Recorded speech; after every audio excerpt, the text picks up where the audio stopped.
I don't think it was a Muslim thing, because the Muslims would come in here with guns blazing and blow everybody out. There wouldn't have been just shit on the window. There would have been blood everywhere. Is that a concern that the congregation has with having a storefront? Some people do. Some people don't. I mean, some people think that this is, a sleepy, nice, beautiful little village, and it's not going to happen here. I don't share that myself. I think we need a little bit more protection, because Santa Monica is not the same place that we grew up in and been around. Things change. Take the goodness, take the light, and don't let anybody try to extinguish it or try to put on it. It's only going to be godliness and goodness. I can travel and do things in goodness all around the world.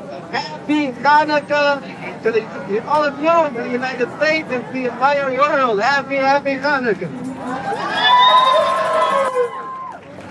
So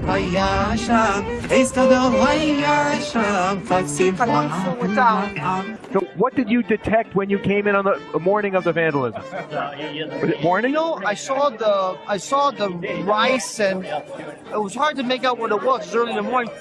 When you don't suspect something, you don't go. And then you start looking out the window and go, wait, what's this stuff smeared?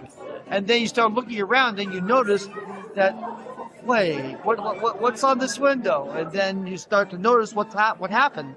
And then it becomes very apparent that this was a very, very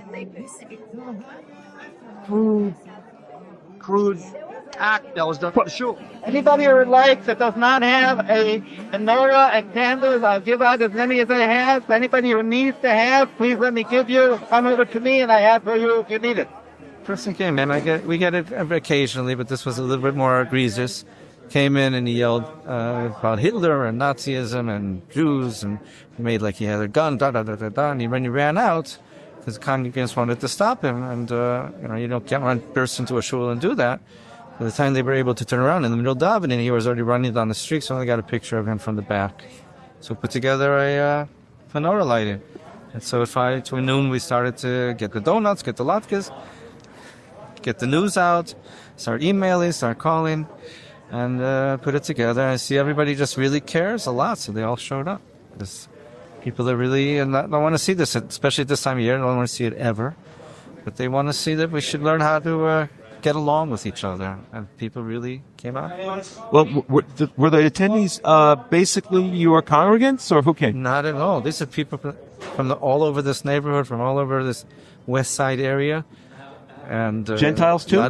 I had Gentiles, I had Muslims over here, I had everybody was here, the police officers. And I found it so unacceptable. And as a Muslim, as an American, and I live some blocks away from here, to me it was a must. It was not a choice. I wanted to be here. I had to be here to voice, to show to the community my support. I grew up as a Jew in Iran and in Germany, and there were many acts of vandalism, specifically in Germany, and the police unfortunately never came to protect us and our community. However, over here, immediately there was a response from law enforcement, and I feel so protected and so grateful to be in this country and to know that prejudice has no place in Los Angeles and in America. What this evening proves is that a little bit of darkness can actually end up bringing a lot of light. There was an act of vandalism, but what it resulted was a lot of light. Many, many people turned up, many more than we thought would have come, which is very heartening and very encouraging. The support that we've seen from all around the country and certainly from the community has been remarkable and very, very heartening. It's been beautiful to see. What happened was unacceptable. The outpouring of love that we've seen has been remarkable, and we're very grateful for that. Were you here when there was an outburst? Someone came in and shouted Heil Hitler?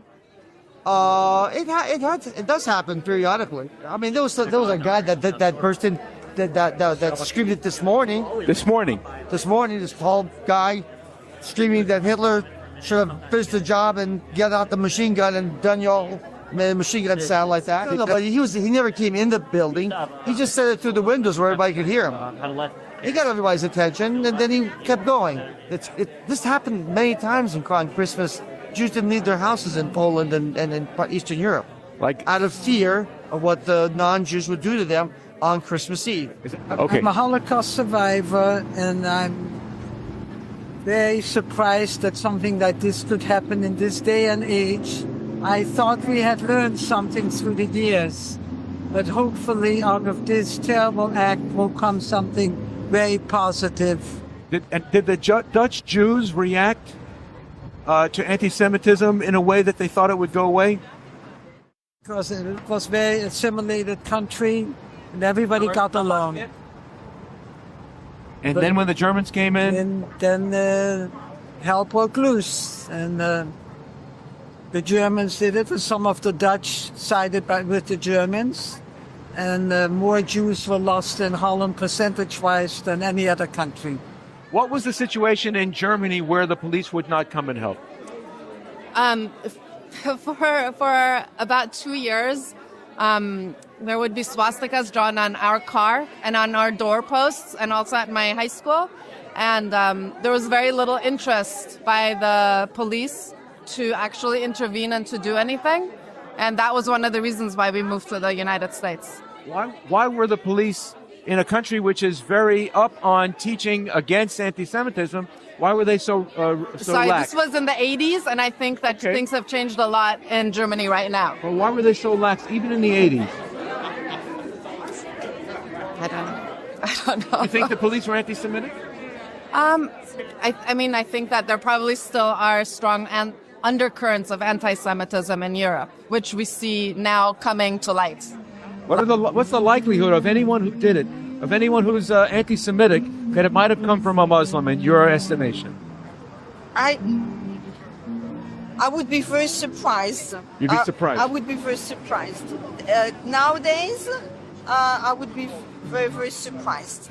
Then why does it keep happening from Muslims against Jewish synagogues and Jewish schools, especially in France, in Belgium, in Europe? You know, what's happening in France, it's a different story. I mean, I'm here, you know, so I cannot answer to what's happening in France because it's complicated and I don't live there, you know, so I'd rather stay here.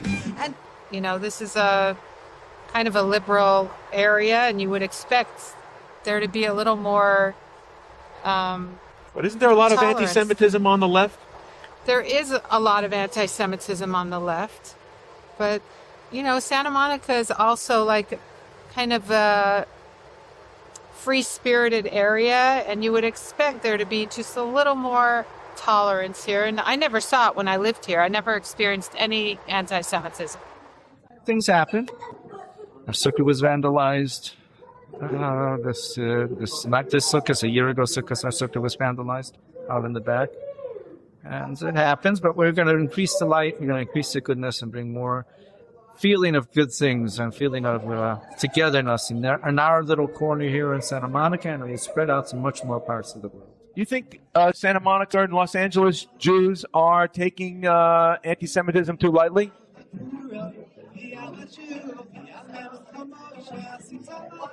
Some places, no. I mean, if you go to Beth Jacob, there's that tremendous amount of security there. Right. Tremendous amount of security.